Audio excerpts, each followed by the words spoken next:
Hey guys, my name is Better Break Studios, and today I'm going to be making a review of the fourth member in my Protectbot team, Groove.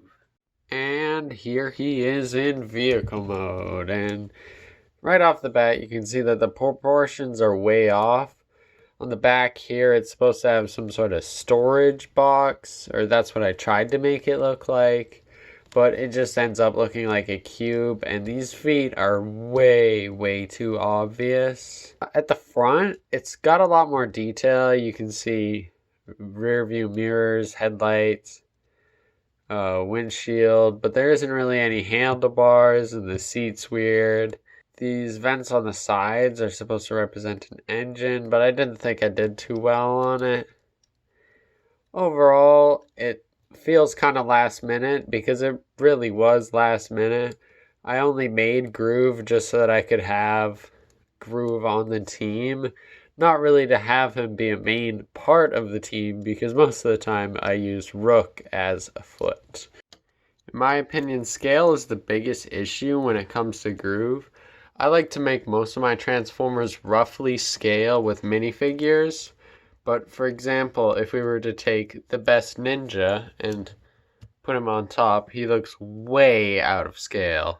And next to an actual police motorcycle, you can really see how off the scale is. Scale isn't really a thing that you can change when it comes to Groove, because he is supposed to turn into a combiner limb and be a robot that's roughly the same size as everyone else on the team. So you do have to sacrifice scale to get it accurate with the size of the robot modes. For size comparison, here we have Hoist, Grapple, and Ultra Magnus. So similar to the rest of the team, he's about the same size of a deluxe class figure. On to robot mode. To transform Groove is probably the most basic out of all the Protectobots. You're going to start down here, and you're just going to want to separate this. This can go on either side of the legs, but you just rotate it around, and that's used to hold the legs together. Then you can flip up these knee panels, kind of separate out the legs. And then you're going to want to rotate them all downwards without splitting him in half. Then fold up the waist. Adjust the legs however you need. And fold the double joint so it's like this. And then these back wheels will fill in the gap on the back of the legs. And now, to get started on the arms, rotate out, rotate down. Same thing on the other side, rotate out, rotate down, like so.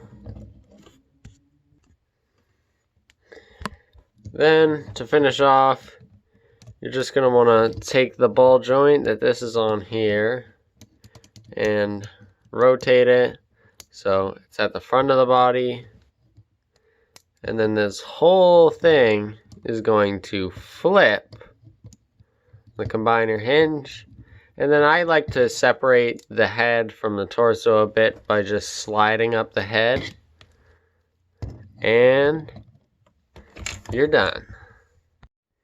Here he is in robot mode, and I think I did a pretty good job. On the original toy, the backpack was actually rotated to be more like this, and it sat a little higher on the back, but I just decided to flip it upside down to make it a little more convenient during the transformation. One thing you'll notice is instead of the gold it had on the original toy, it had like a chrome gold thing. I decided to use this tan color here that's mainly used on Lego Minecraft wood. But for the mouth I did use a gold 1x1 piece. And on the vents I use shiny silver so that the details would pop a little bit better. And in my opinion, I think he looks really good in robot mode. And emphasis on looks, because he does not feel good. He falls apart everywhere. Whenever you're trying to pose the arms fall off. Or vent falls off. Whenever you're trying to pose the legs, it separates here. And then on the backpack, this whole thing snaps off. These parts here like to fall off all the time. And generally, it's very annoying to play around with. But once you get into a good pose, it actually looks pretty cool. For accessories, he has these dual blasters, which are based off of the Combiner Wars toy. He had dual blasters, and the G1 toy also had dual blasters. These just peg into his hands, and I think it brings a lot of character to him. You can get a lot of cool poses, like you could be holding one up, aiming with the other, and it generally makes him look really nice. And I'm really happy with how these blasters turned out, because I'm not really that good when it comes to making accessories for Transformers. Articulation time. Head rotates side to side. It can even do a full 360 if you move the backpack. Neck goes up. Arms go up, down, and have a full 360. You can use stud friction to make a bicep swivel. Simple 90-degree bend at the elbow. Something at the waist, not a rotation, but it can move back, mainly for transformation. And he has standard ball jointed hips. Simple 90-degree knee, but if you move the wheel out of the way, you can make use of the double joint. And that gets you a bit more posability.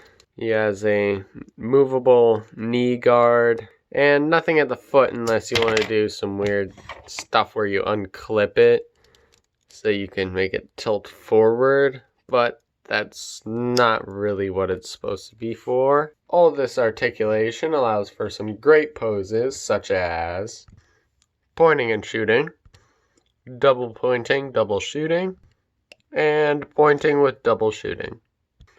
So overall, he's very poseable, which makes him look amazing on display. For size comparisons, here we have Hoist, Grapple, and Ultra Magnus. So in robot mode, he is also about the same size as a deluxe class figure. So to finish off, Groove is pretty cool. Not as Protectobot, but as his own standalone Autobot. I was originally thinking of actually just skipping over Groove and not making him at all, but for the sake of G1 accuracy, I decided to add him onto the team.